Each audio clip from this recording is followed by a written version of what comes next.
ඔන්න අදත් මම සුපුරුදු විදිහටම ඔයාලට රසවත් රෙසිපියක් අරගෙන ආවා. ඉතින් මගේ මේ වීඩියෝ නරඹන ඔයාලා සියලු දෙනාටම සුබ දවසක්. ඉඳලා හිටලා දවසක හදිසියෙම වගේ අපේ ගෙවල් වලට නෑදෑයෝ අමුත්තෝ එනවනේ. ඉතින් එයාලට සංග්‍රහ කරන්න මේ වගේ රසවත් චිකන් කරියක් හදන හැටි තමයි අද වීඩියෝවෙන් ඉදිරිපත් කරන්නේ.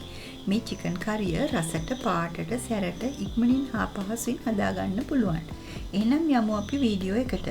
අවශ්‍ය ද්‍රව්‍ය මම හදන ගමන්ම ඔයාලට කියනවා. ඒ වගේම පහලින් නැති ඩිස්ක්‍රිප්ෂන් බොක්ස් එකේ දාලා තියෙනවා.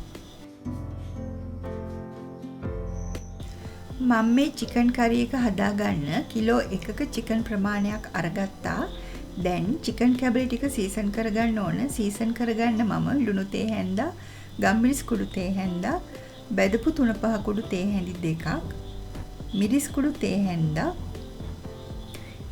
ඉඟුරු සුදු ලුණු පේස්ට් එකකින් තේ හැන්දක්, ඒ වගේම සියඹලයට 5-6ක යුෂත් එකතු කරගෙන මෙන්න මේ විදිහට අතින් හොඳින් මිශ්‍ර කරගන්න ඕනේ.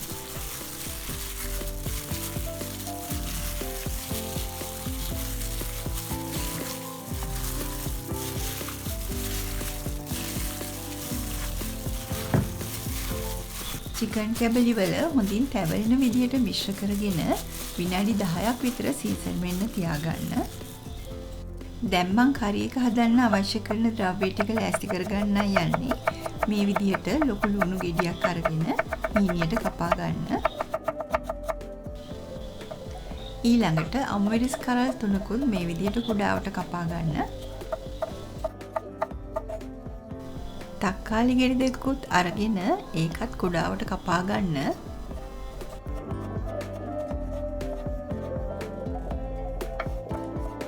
දැන් අපි මේ සියල්ලම සූදානම් කරගෙන ඉක්මනටම කරිය හදාගන්න යමු. දැන් කරි එක හදාගන්න මේ වගේ ඇතිලියක් ලිපේ තියාගෙන ඒකට පොල් තෙල් මේස හැඳි දෙකක් දාගන්න. තෙල් ටික රත් වෙනකොට එනසල් කරාබු නැටි, කුරුඳු, බිරියානි මල්, එහෙම නැත්නම් ස්ටානිස් කියලාත් කියනවා, රම්පේ, තලාගත් සේර, අලුත් කරපිංචා අහුරක් දාගෙන හොඳින් මිශ්‍ර කරගන්න.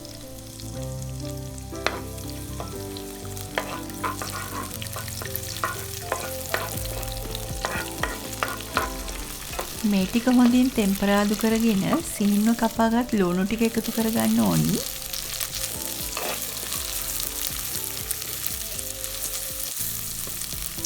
ඊළඟට ඉඟුරු සුදු ලුණු පේස්ට් එකෙන් තේ හැන්දක් දැන් දාගන්නවා. මේ ඔක්කොම තෙල් වල ටෙම්පරාදු වෙනකොට හරි සුවඳයි. ඉඟුරු සුදු ලුණු ටිකක් වැඩිපුර එකතු වුණාම තමයි මේ කරි එකට අපූර්ව රසයක් ගෙන දෙන්නේ. ඔන්න දැන් තමයි කලින් සීසන් කරගත්ත චිකන් ටික එකතු කරගන්න ඕනි වෙලාව. චිකන් වල තෙල් හොඳින් තැවරෙන කල් මේ විදිහට මිශ්‍ර කරගන්න.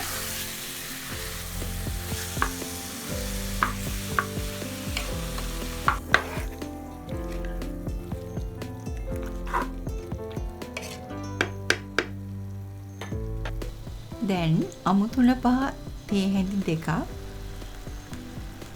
මිරිස් කුඩු තේ හැඳි දෙකක්, ගම්මිරිස් කුඩු තේ හැන්දා, ඒ වගේම කහ කුඩු තේ හැන්දක් දාගෙන හොඳින් මිශ්‍ර කරගමු.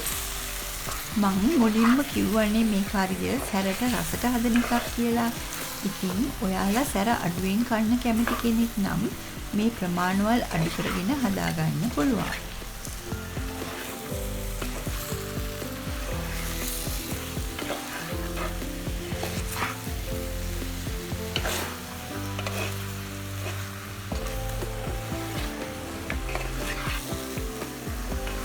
ඉතින් ඔන්න මේ වෙලාවේ අපි කපාගත්ත අමු මික්ස් ටිකක් දාගෙන මිශ්‍ර කරගන්න ඕනේ.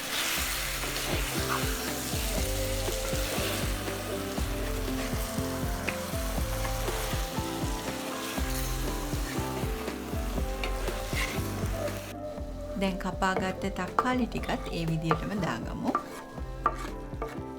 දැන් හොඳින් මිශ්‍ර කරගන්න. ඔයාලට පේනවනේ තවම අපි මේ කරි එකට වතුර එකතු කරේ නැහැ. මුලින්ම මේ විදිහට හොඳින් තෙල් වල ටෙම්පරාදු කරගන්න ඕනි.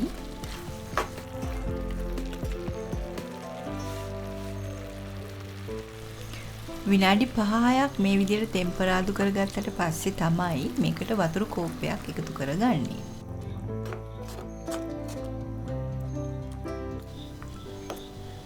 දැන් බේසිල් කොලයකුත් දාගෙන පියන වහලා ලිපේ ගින්දර අඩු කරගෙන විනාඩි 30ක් 35ක් වගේ උයා ගන්න. ඔයාලා හොඳින් මතක තියාගන්න ඕනි දෙයක් තමයි චිකන් කරි එකක් හදනකොට මද ගින්නේ උයනකොට තමයි ඒ ග්‍රේවි එක චිකන් කෑලි වලට හොඳින් උරාගන්නේ. මම දැන් විනාඩි 30කට පස්සේ තමයි මේ බලන්නේ. මගේ චිකන් කරි එක හොඳට ඉදිලා තියෙන්නේ. බලමු රස.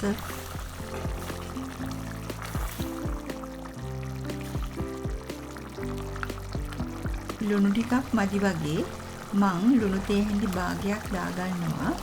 ඉතින් මේ රස චිකන් කරි එක හදලා ඉවරයි. ඔයාලගේ ගෙදර එන අමුත්තන්ට නෑදෑයින්ට මෙහෙම චිකන් කරි එකක් හදලා සංග්‍රහ කරන්න. අනිවාර්යෙන්ම එයාලා මේකට කැමති වෙනවා. මේ බලන්න මං හදපු රස ඒ වගේම ලස්සන රත්පාට චිකන් කරි එක. ඉතින් ඔයාලත් මේ වගේ රස චිකන් කරි එකක් පහසුවෙන් හදාගන්න. ඇත්තටම පුදුම රසක් තියෙන්නේ. ඉතින් මේ ගැන ඔයාලගේ අදහස් පහලින් දක්වන්න. ඔයාලා මේ රෙසිපි එකට කැමති නම් ලයික් කරලා යාළුවෝ අතරේ ෂෙයා කරන්න. ඒ වගේම සබ්ස්ක්‍රයිබ් කරන්න අමතක කරන්න එපා. අදට මම නවතින්නම්. සතුටින් ඉන්න. ඔයාලට බොහොම ස්තුතියි.